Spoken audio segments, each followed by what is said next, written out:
As a gym owner in 2026, you're probably very aware of how different things feel right now.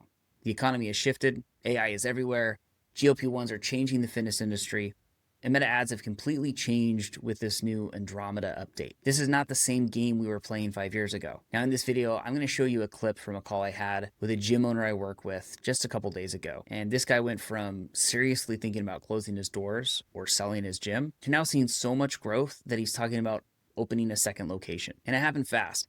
But before I play that clip, I want to give you some context. I want to explain how this shift happened for him and how you can have the exact same shift happen for you in your gym too. Now, when you run a membership business, the game is actually pretty simple.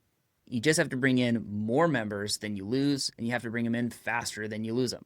That's it. But here's the problem. Over the years, it's gotten more and more expensive to bring new members in the door. Back in 2018, you could spend $5 on a Facebook ad, get a lead, they'd book, they'd show up, but those days are gone. And this is the natural cycle of every platform online.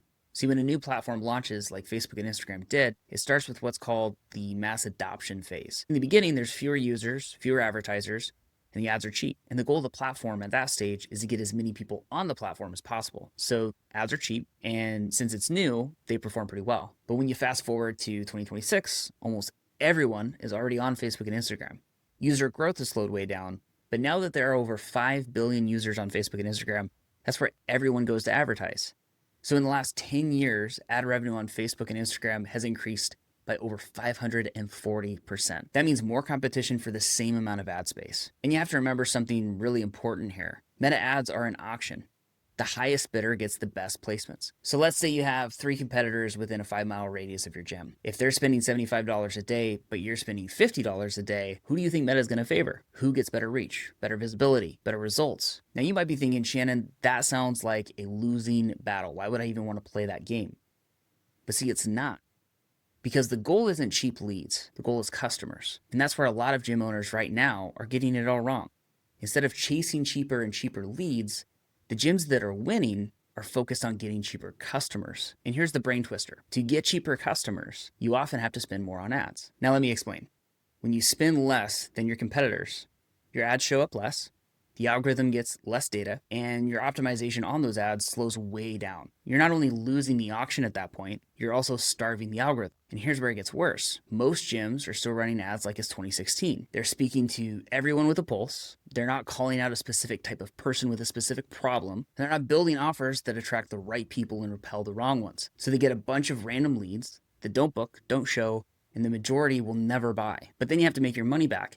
So you spend hours, days, and weeks calling and texting those leads to get them in the door. And to make those leads even more expensive, you're probably already paying an employee to make those calls for you. So in reality, these cheap leads are way more expensive than you probably even realize. But when you clearly define who your dream member is and you run ads that speak directly to them and their problems, Meta learns exactly who you want. And then it goes and finds those people for you. Now, instead of 100 low quality leads that you have to call, text, chase, and beg just to get a handful of them to come in, what if you only had 50 leads, but they are qualified and ready to sign up? Which would you rather have? And that's exactly what I did with John. We clarified who his dream member is, we dialed in the messaging, and we increased his ad spend so he was outspending his local competitors. Now, yes, he might pay more per lead, but he's paying way less per customer. And that's the metric that matters. So how could you make this work for you? Well, to start, you need to know 3 main numbers. Number 1, what is it costing you to get a new member? 2, what is a new member worth at your gym over time? Or what's their lifetime value? And 3, how long do they have to be a customer before you make your money back? In John's case, and you'll hear this in the clip, he's spending about $120 to acquire a member.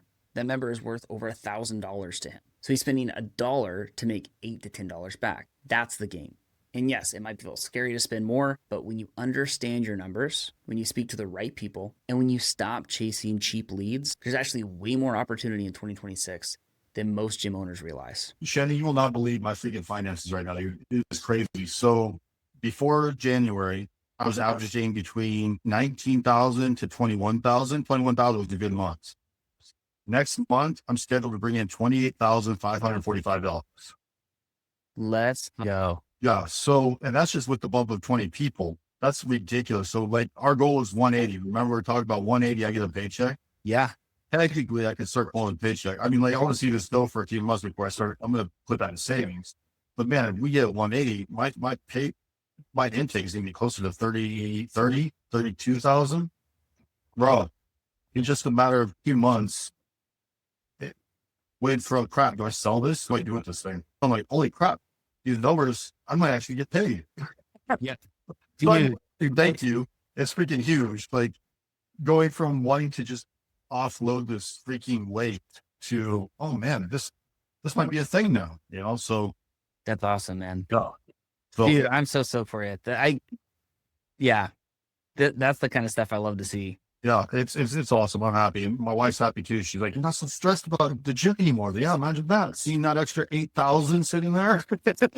The other thing too is like seeing when you actually invest. There's so many clients that I work with that are artists, right? Like they're the martial artists that either has this amazing fight history or this competition streak or whatever, and they're riding that, and they'd never become the business person. Mm-hmm. And seeing you taking the business side of it, they bull by the horns. Seeing the snapshot before the 120 that you're spending a day on ads now, Yeah. you're crushing it. I think you were spending like 70 a day before, and then we like did one increase and then a little bit more. And dude, the drastic increase in quality.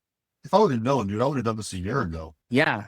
I've got one guy, he will not spend more than 30 a day. He's trying to pull a paycheck from this thing because it's his only source of income, which I get. He's got to pay his bills. I'm like, dude, go get an American Express, 0 interest, Blue Business Cash Card for the next year and just bump it up to 100 to 120. And he's in one of the most competitive parts of California, right? I mean, there's probably 4 schools within a 5-mile radius of him. Like you have to outspin those guys. And if you did, look at what would happen. Mm-hmm. And he won't do it. Just having like that case study.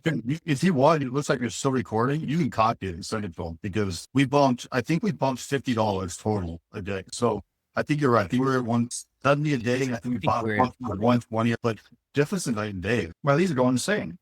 You're basically, you're to leave, they're paying for themselves. So you're spending $120 to get $1,000. Yeah. I would do that every day of the week. And the hardest part with the gym business and martial arts is it's a membership model.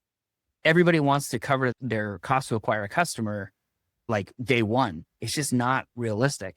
But once you break away from that and you're seeing marketing as an investment, not an expense, like that one shift. Well, I mean, if this keeps like it's going, once we hit 200, bro, I'll probably open a site in the school. One gal that's going to be at the event, she has a kickboxing school in Colorado, which it'll actually be great for you two to connect because she's managed like I Love Kickboxings and different kickboxing gyms over the years, finally opened her own gym. I've known her for years. She had 120 members within 60 days before her grand opening. See, if I learned so much on doing school that I wish I could go back and just do it over, man. I'd be in a different boat right now. Right? Hindsight's 2020.